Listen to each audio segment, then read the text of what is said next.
Assalamualaikum warahmatullahi wabarakatuh.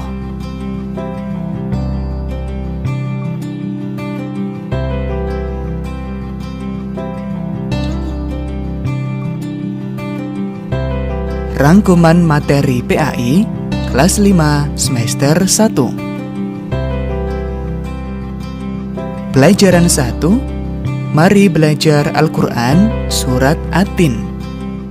Pelajaran 2. Mengenal nama Allah dan kitabnya. Pelajaran 3. Cita-citaku menjadi anak solih. Pelajaran 4. Bulan Ramadan yang indah.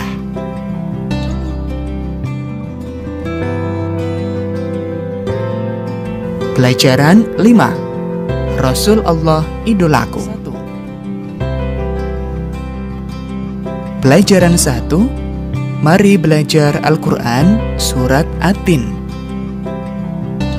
Surat At-Tin artinya buah tin. Surat ini dinamakan At-Tin diambil dari kata atin yang terdapat pada ayat pertama yang artinya buah tin. Surat At-Tin adalah surat ke-95 berjumlah 8 ayat Makkiyah atau turun di kota Mekah. Surat At-Tin menerangkan bahwa Allah menciptakan manusia dalam bentuk yang sebaik-baiknya, yang terdiri atas jasmani dan rohani yang seimbang. Manusia menjadi mulia di sisi Allah bila beriman kepada Allah dan beramal soleh.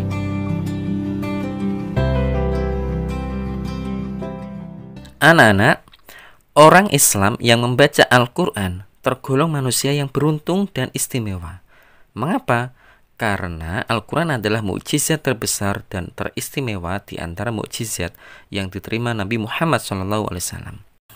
Dari sekian banyak mukjizat yang diturunkan Allah SWT kepada para rasulnya, Al-Quran inilah yang sampai kepada kita bahkan hingga hari kiamat nanti. Anak-anak, pada pembahasan yang pertama yaitu membaca surah At-Tin. Tata cara membaca Al-Quran itu dimulai dengan isti'adzah dan basmalah. Apa itu isti'adzah? Isti'adzah adalah bacaan ta'awudz, yaitu A'udzu billahi minasyaitonir rajim. Itu namanya isti'adzah atau ta'awudz. Kemudian membaca basmalah. Bismillahirrahmanirrahim. Setelah itu anak-anak nanti memperhatikan dengan baik surah At-Tin. Bagi anak-anak yang sudah lancar membaca, bisa langsung saja membaca dengan tartil, nanti bersama dengan Pak Guru juga. Tartil artinya membaca sesuai dengan kata, tanda, dan barisnya. Dibaca dengan tenang dan tidak tergesa-gesa, sesuai dengan makhrajnya. Apa itu makhraj? Makhraj adalah tempat keluarnya huruf hijaiyah.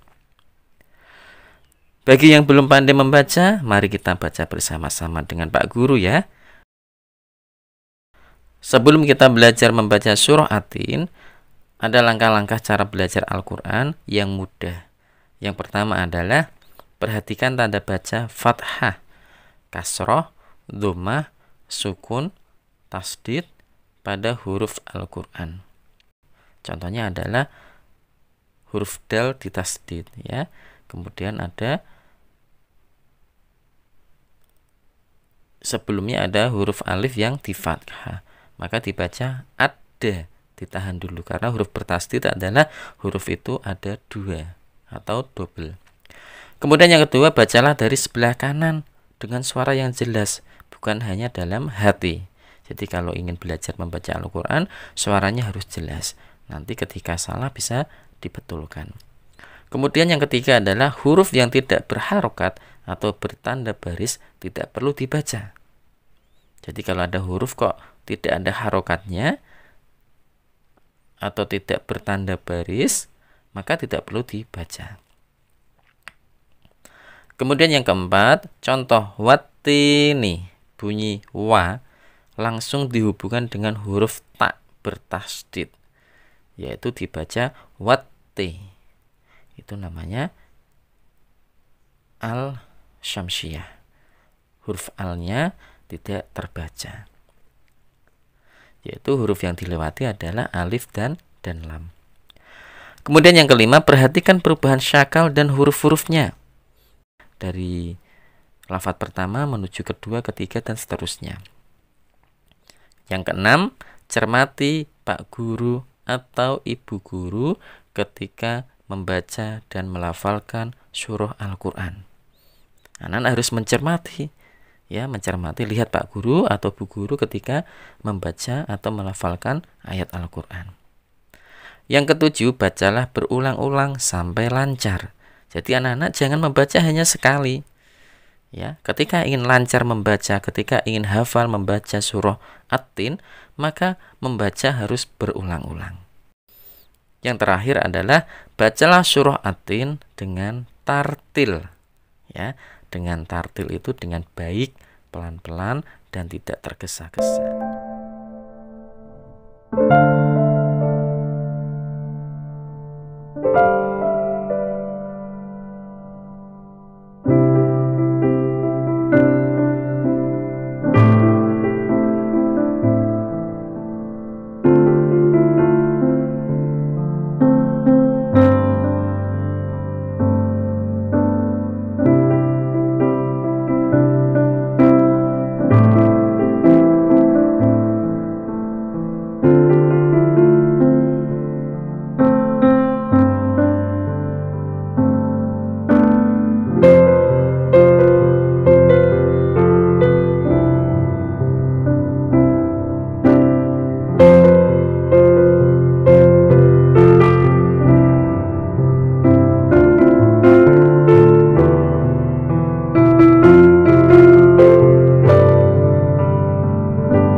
Anak-anak yang soleh dan solihah, demikianlah pembelajaran tentang mari belajar Al-Quran surah At-Tin pada pembahasan membaca surah At-Tin. Mudah-mudahan bermanfaat, anak-anak rajin belajar membaca Al-Quran. Kemudian di pembelajaran selanjutnya kita akan belajar menghafalkan surah At-Tin. Jadi anak-anak bisa belajar dulu, dibaca berulang-ulang. Insya Allah pekan depan anak-anak sudah hafal surah At-Tin. Amin ya robbal alamin. Marilah kita akhiri dengan membaca hamdalah bersama-sama. Alhamdulillahirabbil alamin. Wassalamualaikum warahmatullahi wabarakatuh.